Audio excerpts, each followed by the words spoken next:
এত খুশির মাঝখানে হঠাৎ করে শ্রীময়ীর জীবনে এলো দুঃসংবাদ। বিস্তারিত জানতে সঙ্গেই থাকুন, চ্যানেলটিকে সাবস্ক্রাইব করে রাখুন। সোশ্যাল মিডিয়াতে প্রচণ্ডভাবে জনপ্রিয় হয়েছিল কিছুদিন আগেই কিন্তু কাঞ্চন এবং শ্রীময়ীর বিয়ে।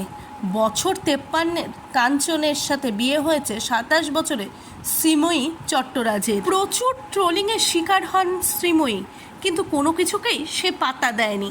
কিন্তু এবারে এলো তার জীবনে খারাপ খবর, মানে দুঃসংবাদ।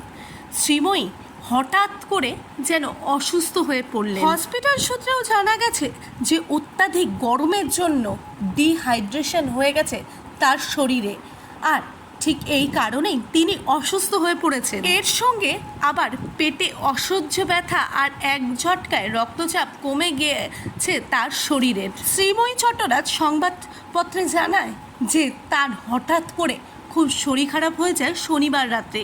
তিনি শুটিং থেকে ফিরে এসে এতটাই অস্বস্তি বোধ করছিলেন যে সেদিন তিনি ওআরএস খেয়েই কাটিয়ে দেয়। আর রোববার দিন অত্যাধিক তার শরীর খারাপ লাগে আর তিনি চোখের সামনে ঝাপসা দেখতে থাকেন।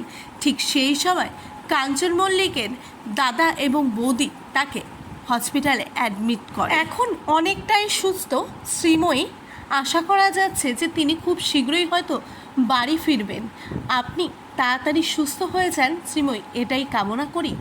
আর এই বিষয়ে আপনাদের কি মতামত, প্লিজ আপনারাও আপনাদের ভালো বার্তা দেওয়ার জন্য অবশ্যই কমেন্ট বক্সে কমেন্ট করে জানান। আর চ্যানেলটিকে সাবস্ক্রাইব করতে ভুলবেন না এমনই নিত্য নতুন খবর জানতে।